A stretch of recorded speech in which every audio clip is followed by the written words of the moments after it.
아침 묵상 2026년 7월 30일 목요일 아침입니다. 오늘은 에스라서 8장 1절로 36절 말씀을 통해서 에스라의 믿음과 시선, 이런 제목으로 말씀 묵상의 은혜를 나누겠습니다. 어제는 새벽 묵상 말씀이 주는 은혜가 저의 가슴에 다시 꿈틀거리는 무언가를 느끼게 해서 행복했습니다. 후반전을 준비하는 내게 꿈을 꿀 빌미를 주시는 하나님께 감사를 드리며 하루가 소중한 시간이 되었습니다.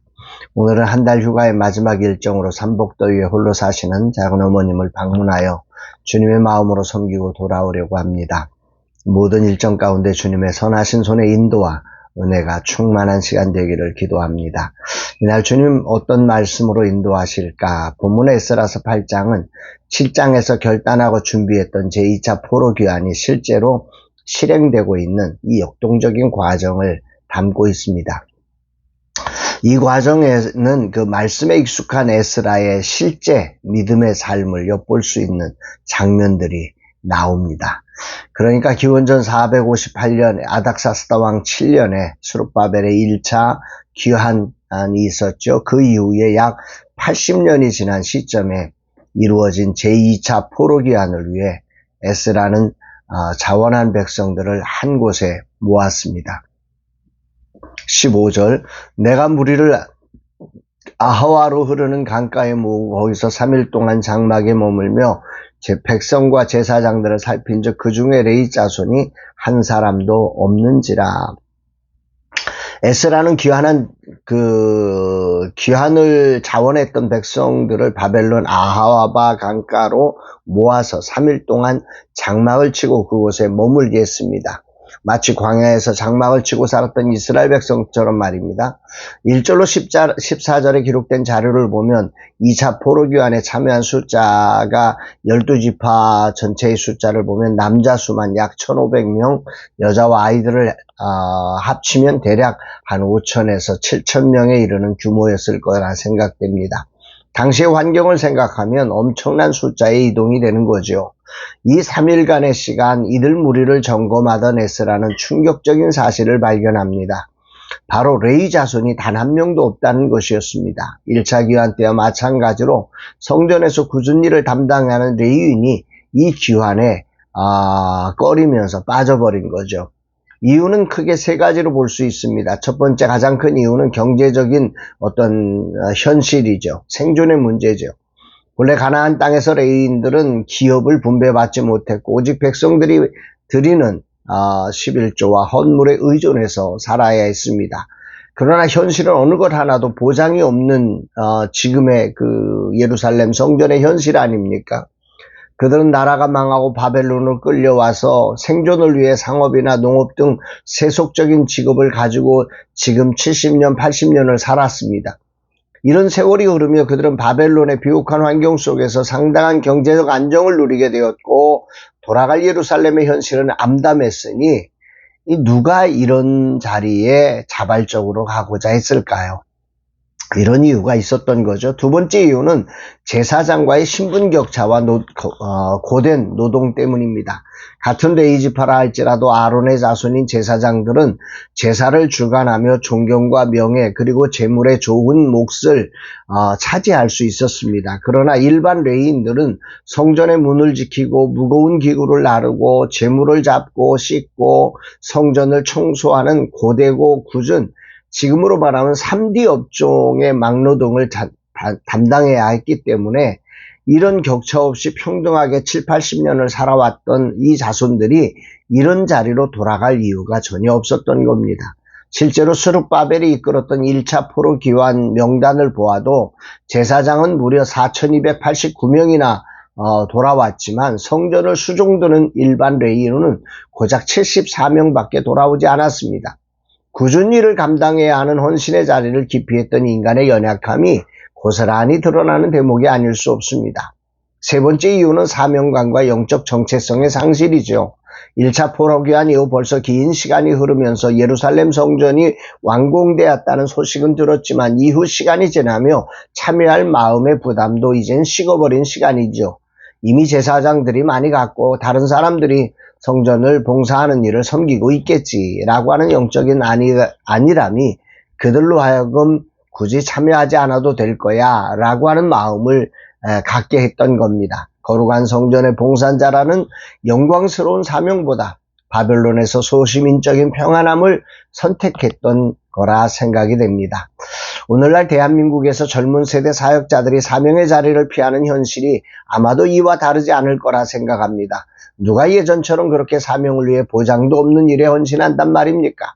분명한 현실이 이러했을 터인데 에스라는 포기하지 않습니다. 레인이 없다고 하는 사실에 그럴 수밖에 없어 포기하지 않았고 출발 일정을 멈추고 족장들과 지혜로운 사람을 택하여 레위 사람들과 봉사자들을 다시 모집합니다. 16절 이에 모든 족장 곧 엘리에셀과 아리엘과 스마야와 엘라단과 야립과 멜라단과 나단과 스가랴와 무술람을 부르고 또 명철한 사람 요아립과 엘라단을 불러 에스라는 이들을 통해 레위인 38명과 성전 봉사자 220명이 합류하도록 합니다.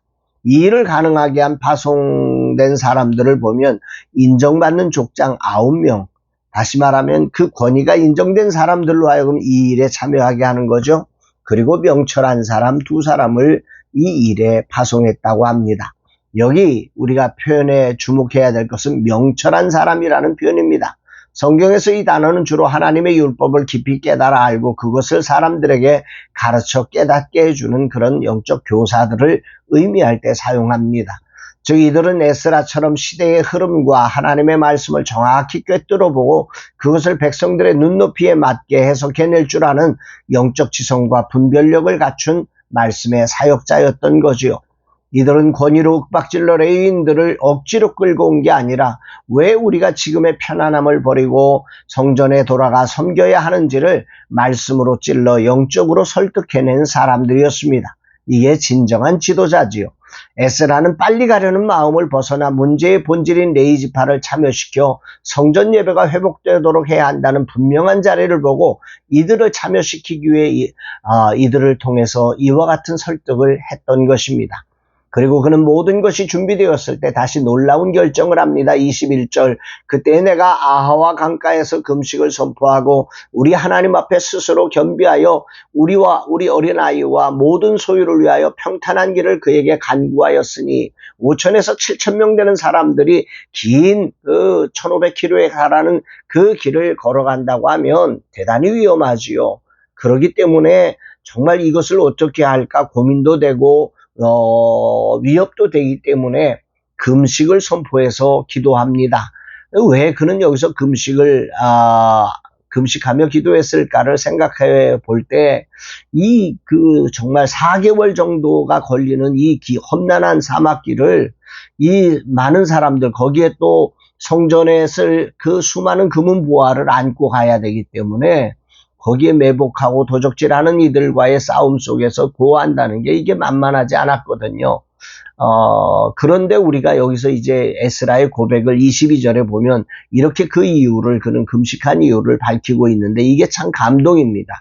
이는 우리가 전에 왕에게 이르기를 우리 하나님의 손은 자기를 찾는 모든 자에게 선을 베푸시고 자기를 배반하는 모든 자에게는 권능과 진노를 내리신다 하였으므로 길에서 적군을 막고 우리를 도울 보병과 마병을 왕에게 구하기를 부끄러워하였습니다. 이 긴 여정에 그는 왕에게 구하면 받을 수 있는 이 군대의 보호를 포기했던 것입니다. 그래서 금식하며 기도했던 것입니다. 여기서 에스라의 믿음을 보게 되는 거죠. 에스라는 왕의 그 군대를 요청하기를 부끄러워했다고 합니다. 왜냐하면 평소 왕에게 우리 하나님의 손은 자기를 찾는 모든 자에게 선을 베푸시는 분이라고 당당하게 신앙을 간증했기 때문입니다. 결국 그는 그 군대 대신 아하바 강가에서 금식 기도를 선포하며 하나님의 도우심만을 구하여 제2차 포로귀환을 시작한 것입니다. 그는 분명 모든 것을 구하는 대로 왕에게 받는 자였습니다. 굳이 금식하지 않고 왕에게 가서 구하면 왕이 경비대를 동원해서 이들을 보호해 줄 수 있었습니다. 그러나 그는 자신의 안위를 보다 왕에게 하나님이 어떤 분이신지를 분명히 드러내는 일을 더 중요하게 여겼기에 세상적인 안전장치를 포기하고 그걸 부끄러워하고 금식하며 오직 하나님을 의지하였던 것입니다. 과연 이런 보장이 있는 길에서 나는 금식하며 기도하는 사람이 될 수 있을까를 돌아보게 되고, 이것이 진정 믿음의 삶을 사는 자의 누구도 따를 수 없는 길임을 깨닫게 됩니다. 그는 더 나아가 그에게 맡겨준 왕과 나라와 성전을 위하여 내어준 어마어마한 양의 그 은금과 그릇들을 일일이 저울로 달아서 12명의 제사장 우두머리를 세워 그들의 손에 맡기고 엄히 명령합니다. 28절 29절 내가 그들에게 이르되 너희는 여호와께 거룩한 자 이 그릇들도 거룩하고 그 은과 금은 너희 조상들의 하나님 여호와께 즐거이 드린 예물이니 너희는 예루살렘 여호와의 성전 골방에 이르러 제사장들과 레위 사람의 우두머리들과 이스라엘의 족장들 앞에서 이 그릇을 달기까지 삼가 지키라. 에스라는 하나님의 재정을 다루는 일에 있어서 한치의 의욕도 없도록 철저한 행정력과 투명성을 보여주고 있는 것입니다. 거룩한 사역일수록 사람 앞에서도 투명해야 함을 보여주는 탁월한 책임감을 보게 됩니다. 이것이 믿음의 사람이 보여주는 진정한 삶입니다. 이들은 1월 12일에 아하바 강가를 출발한 이후에 4개월간 험난한 여정을 거쳐 5월 1일 예루살렘에 무사히 도착합니다. 에스라는 이때 우리 하나님의 손이 우리를 도우사 적과 길에 매복한 자의 손에서 건지신지라고 고백하며 하나님의 돌보심을 찬양합니다. 그의 기도대로 하나님은 그들을 군대 없이 보호하셨음을 그들은 간증합니다.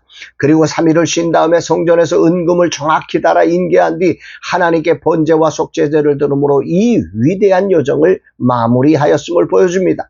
오늘 주님은 내게 무엇을 말씀하실 것일까? 우선 에스라는 자신에게 부여된 사명의 자리에 레인의 필요를 알았고 그들을 찾기 위해 권위 있는 족장과 명철한 사람을 통해 레인과 성전 봉사자를 참여시켜 출발했습니다. 본질을 찾았고 본질을 위해서 속도를 늦추는 이 부분이 참으로 중요한 지도자의 덕목이고 믿음의 사람이 갖춰야 할 덕목임을 깨닫습니다. 두 번째로 에스라는 왕에게 전한 자신의 믿음의 고백인 하나님이 우리를 지켜주신다는 믿음을 붙잡고 왕에게 군사를 내어달라고 요청하는 것을 부끄러워했다고 합니다. 오히려 에스라는 그 믿음을 지키기 위해 금식하며 기도하는 길을 택했습니다. 믿음의 사람이 누구를 바라보고 있는지를 분명히 가르쳐줍니다.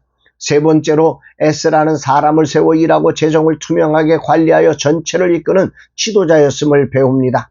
혼자가 아니고 적재적소에 꼭 필요한 일꾼 즉 자신이 추구하는 믿음의 길을 따르는 이들을 세우되 모든 것을 투명하게 관리하여 하나님과 사람 앞에 부끄럽지 않도록 그는 진행한 것입니다.